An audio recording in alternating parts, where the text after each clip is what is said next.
The views and opinions expressed in this podcast are simply that, opinions. All are presumed innocent until proven otherwise in a court of law. Sensitive topics are discussed. Discretion is advised. A Virginia jury finds Brendan Banfield guilty of double homicide. But what is his au pair co-defendant really facing when her sentencing starts next week?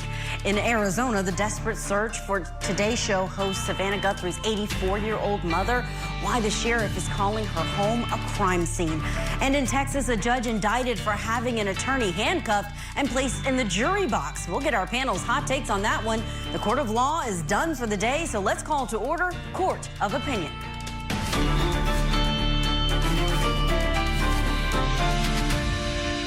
In criminal case number FE 2024-666, count 1, we, the jury on the issue, join in the case of the Commonwealth of Virginia versus Brendan Robert Banfield, defendant, find the defendant guilty of aggravated murder of Joseph Ryan and Christine Banfield as part of the same act or transaction. Welcome to Court of Opinion. I'm Jenaé. Thank you for joining us. Today was a big day in Fairfax County, Virginia. Jurors came back with that guilty verdict on all counts for Brendan Banfield. Now, jurors sided with the prosecution, who said that Banfield was the mastermind in this disturbing plot to lure an unsuspecting man to have violent sex with his wife and then frame that man for her murder. Jurors also sided with the testimony of the family au pair. She testified about the affair she had with Banfield and how she was part of the murder plot. The defense tried convincing the jury that the young nanny had been pressured by the prosecution to tell that story, but it didn't work. Now, Brendan is going to be sentenced on May 8th, and former au pair Juliana Magalhaes, she will be sentenced first on February 13th. So next week, she will be inside of a courtroom. Before we break down what she's really facing at sentencing, let's take a look back at what these former lovers turned co-defendants with their conflicting stories said on the stand. So he didn't want to get divorced. Did he tell you what he wanted to do? Yes. What did he say? He mentioned his plan to get rid of her. And you said he mentioned his plan to get rid of her. Mm-hmm. Yeah. When did he talk about that first? I would say it was in October 2022. And what specifically was his plan to get rid of her? Initially, he didn't really know what he would do. At some point, while you were working for the Banfield family, did your relationship with the defendant change? Yes. How did it change? It became sexual. Did the defendant ever talk with you about any long-term plans for the two of you? Not initially. Not initially. Did he ever, though? Yes. When did that talk start? I think he started after he talked about his plan. Okay. And did he ever talk about the two of you getting married or the two of you having children? Yes. When I got to the bedroom, Brendan said he yelled, "Police officer," and Christine's first reaction, that was the first time I heard she say anything at that point. Then she yelled back at Brendan, saying, "Brendan, he has a knife." And yeah, that's when Brendan first shot Joe. I was just crouching down on myself and covering my ears and covering my eyes. And a few times I looked and I was able to see him stabbing her. It appeared that he did a very forceful stab towards Christine, and Christine kind of spun away from him. So this kind of had Joe now like on his knees, kind of facing Christine, of which I saw him do a downward stabbing stroke, and that's when I fired at him. Christine told me that she was bleeding out. And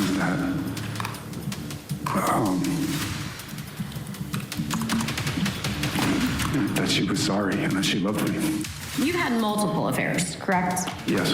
Okay, and one of those affairs was with a woman named Danielle, who you met on a fetish site searching for sugar babies. Is that correct? I would not call it a fetish site. You see Joe Ryan behind your naked wife with something metal in his hand. Is that accurate? Yes. You did not yell for Juliana, who's behind you, to call 911. I didn't know that Juliana was behind me or had climbed the stairs at that point. I had only seen her on the main floor leaving. Okay, but you told us that the foyer is this big echoey chamber that you can hear from anywhere in the house. If she's in the foyer and you're standing at the door, whether or not she's immediately behind you, if you yelled, call 911, she would hear you, wouldn't she? In this echoey foyer. Yes, she would hear that. Okay, and when first responders arrived, you agree you're on video holding her neck with your bare hand, correct? I think so. So where had the towel, the blanket, the sheet gone at that point after you were instructed by 911? I think the towel was right next to me, but It was under your knees, wasn't it? I don't know. He put himself in the line of fire there on the witness stand, and the jury, they took him down with that guilty on all counts for the verdict today. Let's see what our guest panel thinks about today. We've got with us family law attorney and law professor Randy Kessler, civil rights attorney for parents or parents' rights attorney David DeLucas is with us as well. And we have joining us for the first time, we have retired Florida State Circuit Court Judge Larry Seidlin with us. So good to have all of you joining us to talk about this big day in Virginia. We've been following this case for many days. Randy, what's your opinion of the verdict? Were you surprised at all? No. I mean, it's a prosecutor's dream come true. Oh, this guy's going to testify? I mean, any defendant that testifies gives a prosecution a good chance because they don't usually get to cross-examine, right? They're always direct exam. They're always putting on their evidence. They're always trying to prove their case. They've got to meet their burden. They don't get a chance to cross-examine the guy. And I'm sure they were licking their chops saying, this guy? This story? Oh, you had other affairs. Oh, you didn't call 911. I mean, there was too much there. Field day for them. Not surprised by the verdict, no. David, I was just watching your face, watching back some of that testimony. It's like you were incredulous that this actually came out in court. It's actually not surprising. What else is he going to do if he doesn't get an offer that he can accept? Why not go to trial? Because the worst outcome is what happened. So he goes to trial, and among the things that I picked up was his alibi for earlier in the day or for a different day is that he said he had a meeting with people at work. Except that his boss testifies that never happened, and all the people that he would have met with were out of town or out of the country even. So the thing is, you lie about something that definitive, and yet your credibility against the au pair's credibility is the only hope you have. You just shot yourself in the foot. Oh, yeah. If we get to hear from some of these jurors, that will be very interesting to see what stood out to them. Judge Seidlin, I'd love to get your opinion on this case, his decision to take the stand, and really what stood out to you the most when you looked into this case. You know, this defendant, Brandon, he's a first-class moron. He concocts this scheme that makes no sense. He has the au pair as his partner in this comedy of errors, and he makes so many errors. He's just a full-fledged meatball. He's a devilish person. Go to court and get a divorce. Work it out, the payments and the child custody. He kills the mother of his child. He's a sick demon. Oh, yeah. The prosecution and the called jury him did the right monstrous. thing. It's a tough case to prove. It's not a smoking gun where there's a gun and 3 people see him shoot her. It's a tough case to prove, and the prosecutor did a terrific job. Absolutely. We got to hear from those prosecutors once this was all over. But you mentioned the au pair, Judge Seidlin, so I want to actually go back because that's a big question that our Court of Opinion, Court TV viewers have wanted to know. What's going to happen with Juliana Magla Hayes? What's her sentence really? Is she going to get time served? They're pretty outraged if she gets time served. Let's take a listen back to her on the stand. She's being asked specifically about her deal and what she understands it to be. Do you understand that this document tells us that you pled guilty to manslaughter? Yes. And do you understand that this document tells us that the maximum penalty for manslaughter is 10 years? Yes. And is it your understanding that you can receive up to 10 years for this Yes. in this plea? Is it fair to say that you hope that you get less than 10 years? Yes. All right, so it's not set in stone. You just asked me that, David, about whether it's set in stone. So let's talk about that, because right there you hear her understand that she pleaded guilty to manslaughter. She would have been facing life if she had been found guilty as charged. Right. So for manslaughter, up to 10. Her sentencing is February 13th. What's important to know when it comes to a plea deal, but your sentencing hasn't happened yet? Well, hindsight's 20/20, right? And the viewers are going to be upset if she only gets time served. If she only gets 10 years, they should be upset because she was part of it. But that's not the calculus. The calculus is when the prosecution thinks, if we get her to point the finger at him, we win. I mean, that's not invaluable, but it's about as close to invaluable. Why take the risk and not offer her a deal that guarantees she's going to testify? So they may well have said, we're going to recommend time served or the lower end of the time served to 10 years, and she's banking on something less, but even if she gets 10 years, she got away with murder. You know, today at the press conference for the prosecution, they didn't say that they would recommend time served. Let's take a listen to what they did have to say about this plea deal.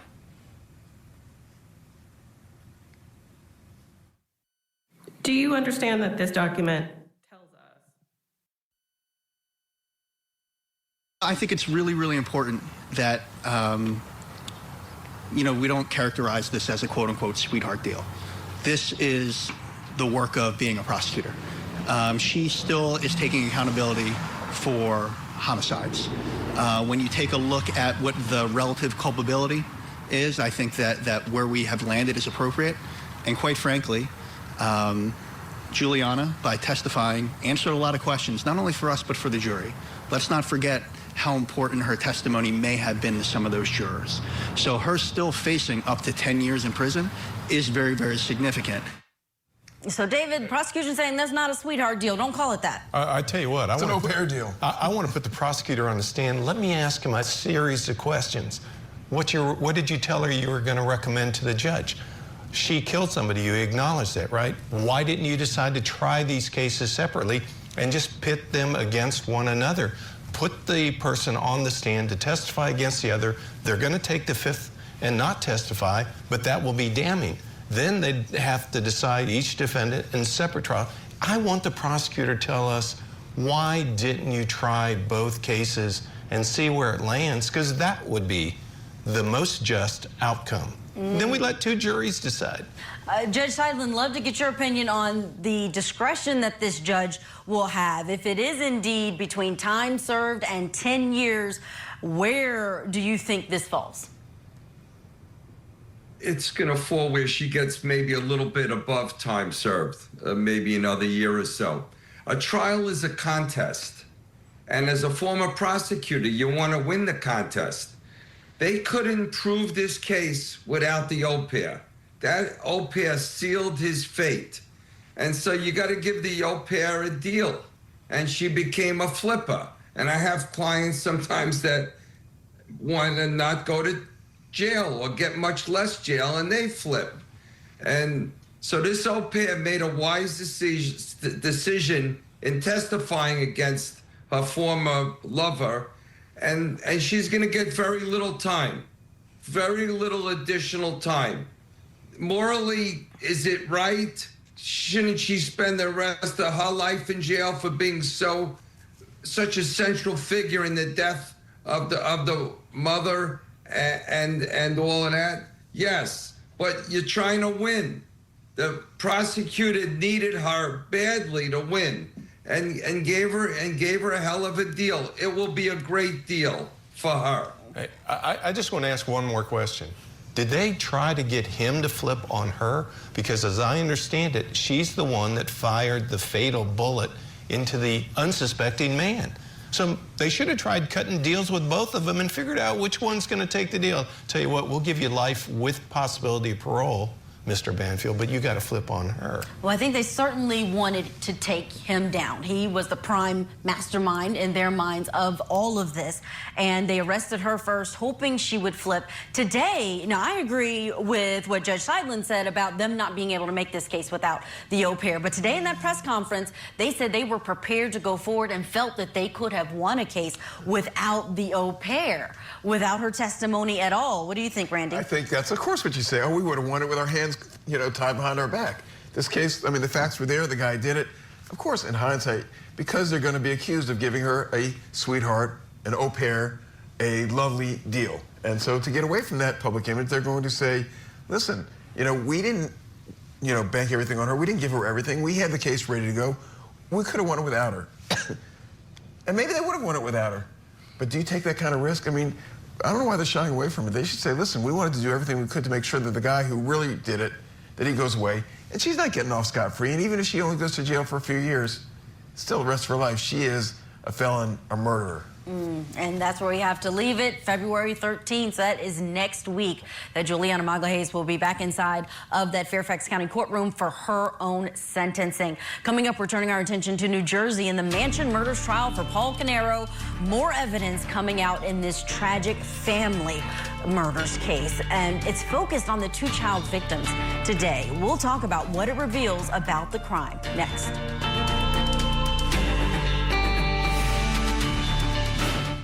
The Court TV podcast will return. Welcome back. We are heading now to New Jersey for the Mansions murders trial for defendant Paul Canero. Prosecutors say Paul killed his brother and sister-in-law and then fatally stabbed his niece and nephew. This all back in 2018. He then, according to the prosecution, lit their house on fire in an attempt to conceal the crime and then lit his own house on fire to create this illusion of an attack against the brothers. Now, the defense says someone else did it.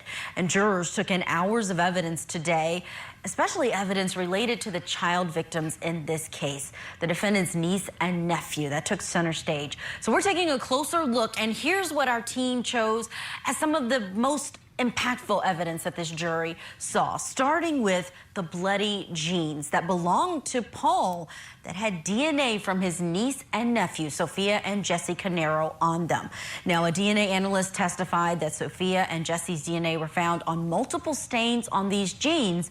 Now, these jeans that belonged to Paul were found in a debris pile in his basement where a cadaver canine alerted to his handler that there were human remains in that area. So really compelling evidence in front of this jury for day 12 of testimony. Let's bring back in our guest panel, get their opinions on it. Randy Kessler, David DeLugas, and Judge Larry Seidlin with us. Let me start with you, David, your opinion of this case and that evidence. Well, we often comment how stupid and evil these people are. Well, you're even more stupid and more evil than the other murderers when you kill the kids and let the jurors see that. You're toast. A juror is going to be looking for a way to convict simply because of the victims, and it's heart-wrenching to even see their pictures on there. So, an idiot. There's more comment, but it's probably not what we want to put on air. It's so hard when you see those photos. It's tough. Judge Seidlin, your opinion of this evidence and how it goes over with a jury when they start to hear these connections. They got the defendant by the throat. The evidence is overwhelming. What happened to church and synagogue and mosques? Don't these people have any touch with God? I mean, the brothers are fighting over money, and the brother that was killed was saying, you took the money. How about the money? And this sends this brother into a rage. He burns down the homes, he kills his brother, he kills the wife, and he kills the guy's two kids. They're just insane, fighting over money. I mean, it's sickening. What happened to spirituality and goodness? And this guy's going to get what he deserves.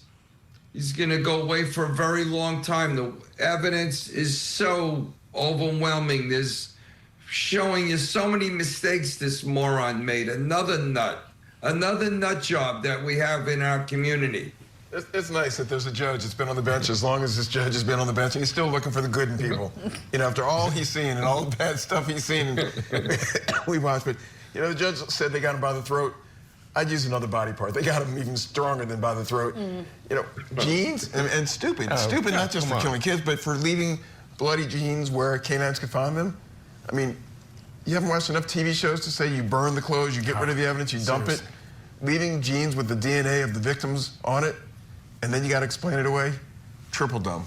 Yeah, when we look at some of these are photos from other days of evidence. The basement of Paul Canero. I mean, this goal, David, was, according to the prosecution, to destroy the evidence, but it didn't go so far as to that. They were still able to find the evidence. They were still able to draw DNA from even burned and damaged jeans. I mean, this is how far our technology can go now. Well, the technology's there. I'm just thinking ChatGPT would have a field day. Hey, why don't I leave the jeans and then down in the basement with some other debris? Like Randy pointed out, and the judge as well. The evidence is overwhelming because he's an idiot. He's a moron. He's evil. He can't plan well. It's amazing that people function in society are the same ones who attempt to commit a crime and apparently don't watch enough TV shows or watch court TV to figure out all the things you should not do. And you wonder why their business relationship was going bad, why the business wasn't doing well. Well, apparently, if he did what he's accused of, he's very meticulous in going through this plot, but wasn't good with money. Right. Not good with money, apparently. Let's look at what our Court of Opinion team chose as number 2 today and all that evidence coming out. This was DNA evidence. This is Sophia Canero, so again, the niece, the daughter of this family inside of the home. Her DNA was also found on a pair of gloves in that same debris pile as the jeans in Paul's basement. And her DNA was found on the blade and handle of a knife found in Keith Canero's home. So it's unclear at this point whether this knife was the murder weapon or whether it's connected to Paul, but these jurors are getting the evidence piece by piece. And one thing, Judge, I think that's interesting is that they first bring in the investigators to bring in all of these evidence to say they found it. Now we're bringing in the DNA analysts to say this DNA was found on it and who it's connected to. But oftentimes they're not even bringing back in the same evidence that the investigators showed them. So these prosecutors are going to have to tie everything up at the end of this case. Yeah, the prosecutor has a tough job. He's painting a picture, a beautiful oil painting of what took place. And they're in no rush. The prosecutor's not in a rush. They're going to show everything that they have. And it'll be overwhelming against this defendant. And his actions are just horrible. And he's going to show motive. You don't need to prove motive, the prosecutor, but they're going to show motive that it was over money. And that's going to really be damning. And normally, the state attorney, the boss, doesn't try these cases because there's circumstantial evidence. And the state attorney always wants to win because they're up for re-election. So they have one of their chiefs try this kind of case because it's never 100%. You want the one where everyone sees them shoot the gun. But here, the prosecutor is meticulously indicating all the evidence to the jury. And they're going to go slow. They're not catching a Greyhound bus here. They'll go slow and let the jury see exactly what took place. Oh, yeah, that pace. We're at day number 12, going into day 13 tomorrow. Where does the defense go, Randy, in this case? Do you think that they are going to put on a case, or are they going to let the closing arguments handle this one? Anything they say digs them a deeper ditch, I think. I mean, they've got to really put the prosecution to the test. Like the judge said, prosecutors got to tie this all together. There's a lot of evidence there, but it's not clean and neat, and here's a video of the guy shooting the gun or pulling the trigger or stabbing. Make the prosecution prove their case, because anything a defense witness says, and I can't think of a defense witness, the defendant is certainly not going to testify. All they're going to do is say, you know, we've already dug the grave, now we're just going to put the lid on it if we bring up a witness and let them cross-examine. I can't imagine defense is going to do anything other than say, hey, nice try, but you didn't prove it beyond a reasonable doubt. I think there's only one defense you could possibly make. The prosecutor wants to get reelected. They have this track record of conviction. They have to win this case. So they got all the experts, all the police officers together, and they manufactured all this evidence in order to convict them because it's so overwhelming. It's beyond the pale to consider that anybody could be this stupid to do this crime and leave all this evidence behind. So it must be a plot by the prosecutors and the law enforcement officers. I don't know, maybe that's the only out. We will see where it goes and where those closing arguments go. We're not there yet, though. They are coming back for more testimony on the state side tomorrow morning, 8:30 a.m. there in New Jersey. When we come back, we are going beyond the gavel, breaking down the biggest true crime cases, and this is one that has been grabbing so many headlines. Today, host Savannah Guthrie, her mother, is still missing. That investigation now being treated as a possible crime. Why the investigators say they don't believe she left on her own. Now, back to the Court TV podcast. As I said yesterday, we saw some things at the home that were concerning to us. We believe now, after we processed that crime scene, that we do in fact have a crime scene, that we do in fact have a crime, and we're asking the community's help. Welcome back. We are taking you beyond the gavel, and we have developing news out of Arizona. Officials continue to ask for the public's help in the search for Nancy Guthrie, the mother of Today Show anchor Savannah Guthrie. The 84-year-old was reported missing from her Tucson home around noon on Sunday.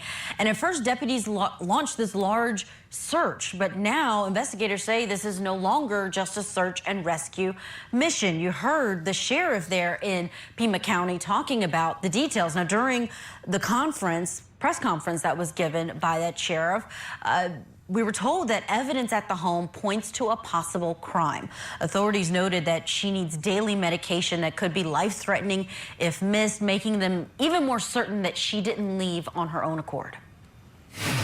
She is very limited in her mobility, right? We know she didn't just walk out of there. That we know. There are other things at the scene that indicate there was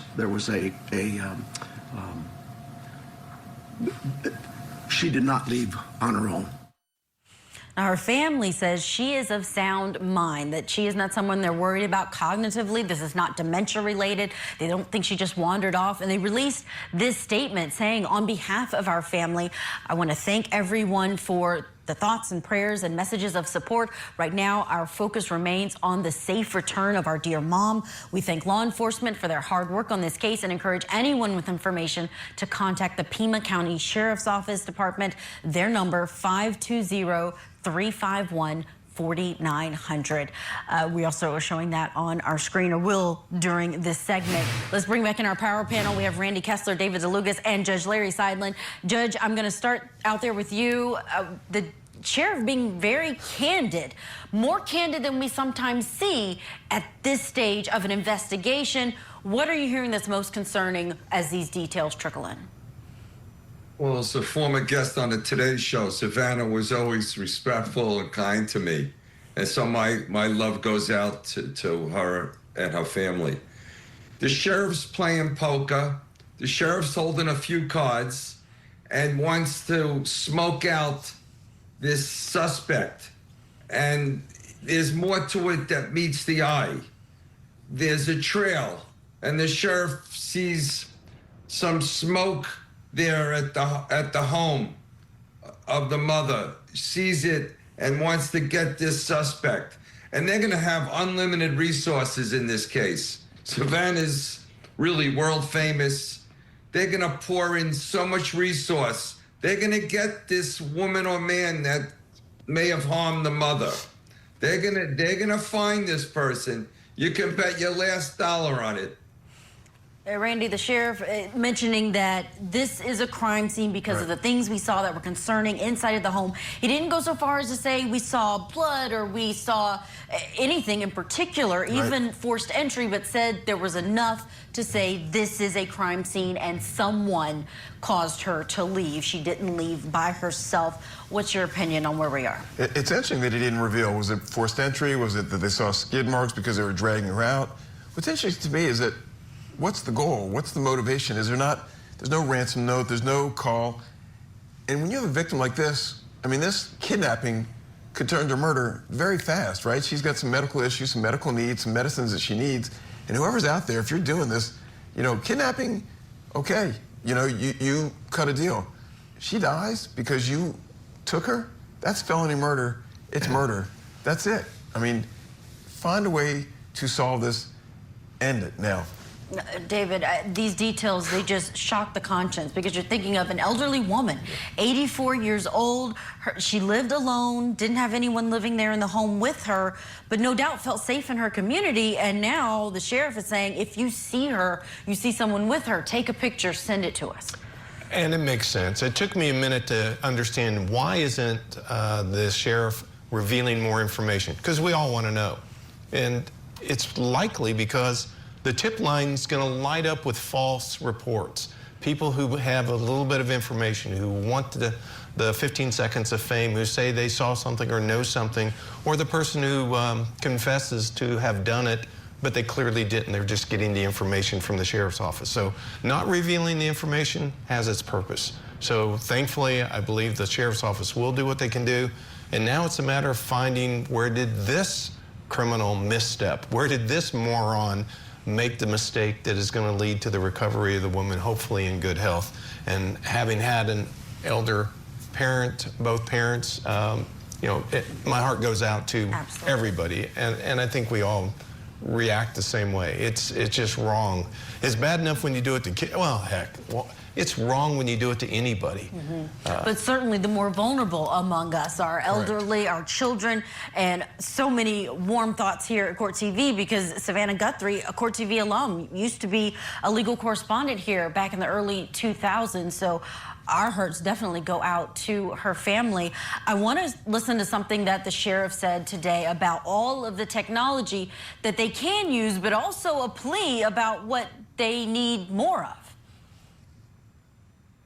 We are at a time where, in this investigation, we're now moving forward where we need to depend on technology. I hate politics, but I have to remind our political leaders that they need to quit this banter of every time law enforcement leaders come to you for a need, that you give up these ridiculous remarks about how it's going to be misused. AI is a bad, evil word. The cameras are very bad and evil. I'm tired of that. Those tools in the right hands, with the right minds and the right approaches, are extremely valuable to solving crimes just like this. Judge Seidlin, want to get your opinion on that part of what the sheriff had to say. Does he have a point? Is there sometimes pushback on the technology that law enforcement needs when there's also the question of privacy and intrusion from some of the advancements? I was the legal advisor to the sheriff. He was an old Irishman. He was a brilliant guy. I was fortunate that he was one of my mentors. And he said to me that politics permeates every institution in America. Every agency is politically involved. And I remembered that whenever I would conduct myself. The sheriff wants good insight from individuals that may know something about this woman's appearance. He wants all the information he can get that's legitimate. And there's some negativity towards law enforcement because of the incidents that are taking place across this country with maybe a little bit too much aggressive law enforcement. So he's putting on a friendly face and he wants some friendly answers from people that may know something about Nancy's disappearance. And I'm hoping someone does come forward or a number of people come forward to try to help us find where she is. We're hoping she's still alive and kicking. Absolutely. We hope she is found safe. We do have to leave it there. We know the law enforcement in the area, they have said to check cameras if you are her neighbors, to send that information in. They are asking for the community's help. We have to take our break, but when we come back, we'll get the hot takes on the cold facts. Our panel giving us their opinions on today's biggest headlines. And we're breaking down headlines about 3 people facing serious charges. One of them is a judge. Why she's on the other side of the bench. Up next. This is the Court TV Podcast. Let's get our panel's hot takes on the cold facts. Here are the biggest headlines that we are following on the legal news circuit. This first one, a decades-old cold case, now officially in court. The trial for a man accused of killing University of Georgia law student Tara Baker. More than 20 years ago, it began today. Baker was found dead inside of her burned Athens apartment back in January of 2001, just one day before her birthday. Edric Faust, he was arrested in 2023 after investigators revisited the case. Now, that renewed push came under the Coleman-Baker Act, a law partially named for Baker that encourages law enforcement to take another look at cold cases. Let's bring in our guest panel, get their takes on this one. Randy Kessler, David DeLucas, and Judge Larry Seidlin. You have 25 seconds to state your case. Randy, your take on this one. So they say justice delayed is justice denied, but that's not exactly right. Justice delayed is better than no justice. You know, and this act is great. And look, the evolution in chemicals and technology and testing and DNA, it's better now than it was back then. So there are going to be more and more cases like this where you get them because of today's technology. You couldn't have gotten them back then. Glad we've got these advances in technology. David, are you surprised that it took a new law in order to get law enforcement to revisit a case like this? Not at all. What it took is $5.3 million allocated by the Georgia legislature. Governor Kemp, shout out to him and the legislators who got this act passed, because they also set up a special cold case unit, funded it, and that's what it takes. So judge politics worked in this case. Judge Larry Seidlin, your 25-second take on this one. Today's science did in the defendant. Today's science grabs you by the ass, and he's gonna meet his maker, this defendant. He's gonna meet him soon. They're gonna take him all the way through the system. He'll be in jail for a very long time. All right, we will. Body part this time. We will continue to follow that case when the trial starts. Let's go to our second story. This one out of Baird County, Texas. A judge there is facing felony and misdemeanor charges after allegedly ordering a defense attorney to be handcuffed and detained in the jury box during a courtroom dispute. Now, Judge Rosie Speedland Gonzalez, she turned herself in following that indictment and was later released on a $40,000 bond. Now, this whole dispute, it started when attorney Elizabeth Russell asked to pause a probation hearing to speak with her client. The judge told her she was not allowed to be argumentative and ordered her to be taken into custody. So she was placed in handcuffs and put in that jury box.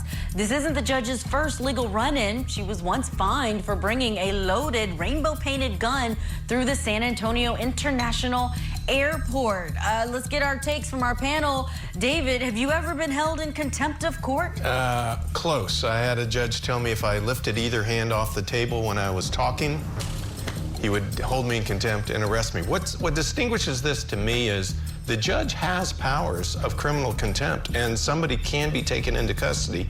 But as I understand the facts, that wasn't what the judge did. The judge did not hold this person, this lawyer, in criminal contempt, and therefore the kidnapping, the handcuffing, and maybe some politics by the prosecutor who indicted this. Let's go to Judge Seidlin and get his take on this one. Very eager to get a judge's perspective on this one. This judge is burnt out. This judge should be in Hawaii soaking up the sun. She's had it. She's done. 28 years I spent on a bench. I never held anyone in contempt of court. You hold someone in contempt of court, it means you lost control of the courtroom. And there's indirect contempt, which means someone did something wrong outside the courtroom, which be non-payment of child support, something like that. This is direct contempt. So the judge should have said Judge, I'm you're in sorry direct to have to contempt, cut you off. Your 25 seconds and then is you up. have a hearing. You don't put the handcuffs I on. know, I hate it. Randy Kessler, your take. All right, so there are a lot of really good judges. There are so many more good judges than there are bad judges. But if you ask any group of lawyers in any community, there's always one. There's always somebody who you say, that judge has robitis. That judge is just too big for their britches. They don't recognize it. You know, there are two sides to every issue, and we're just people, and we're all in it together. Lawyers and judges, break bread together, talk together, and realize if a lawyer is doing something because they're upset, there might be a good reason. There are times when a lawyer should be held accountable and maybe should be thrown in contempt, but it sounds like this judge had a few go-arounds. Yeah, and now is facing those charges. Let's get to our third and final story of the night. Days before jury selection is set to begin, Corey Richens is again asking to move her murder trial out of Summit County in Utah, arguing she can't get a fair jury there. She's accused of poisoning her husband with fentanyl and allegedly altering his life insurance before his death. Defense attorneys say about 85% of potential jurors already know about the case in that area. A judge has not yet ruled on the venue request. Judge Larry Seidlin, I'll start with you. What are the odds we get this case moved?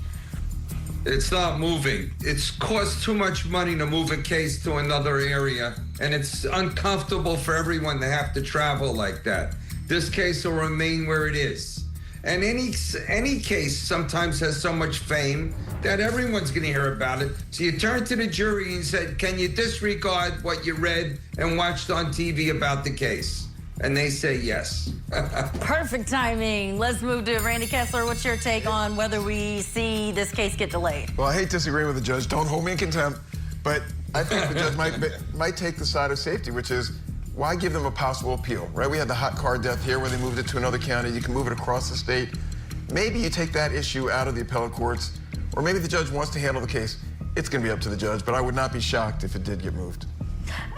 David, sometimes the judge will want to hold jury selection first to see if you can seat a fair jury, and they almost always can. They can. Do you think the judge might do that with his last-minute request? I actually think that'll happen here. If you think about this case, we all have heard about the facts in this case. This is the mom who went on TV, who wrote the book about handling grief. She created publicity. Maybe she created good publicity, put herself out there in a positive light. Except maybe she also killed her husband, so we don't know. I think the case stays there. The judge is going to deny the request. It may go up on appeal and come back, even pre-trial. Interesting opinion that she created publicity for herself. Our thanks to our power panel. Amazing opinions tonight. Judge Larry Seidlin, David DeLucas, and Randy Kessler. We appreciate everything from you. Let's get to our break. That's it for Court of Opinion. I'm Julia Jenaé, reminding you we all have opinions, but they should be rooted in the facts. Always strive to respect the other person's opinion, even if you don't agree with it. This podcast is a production of Court TV. Go to CourtTV.com for more content, trials on demand, and to find out how to watch Court TV in your area.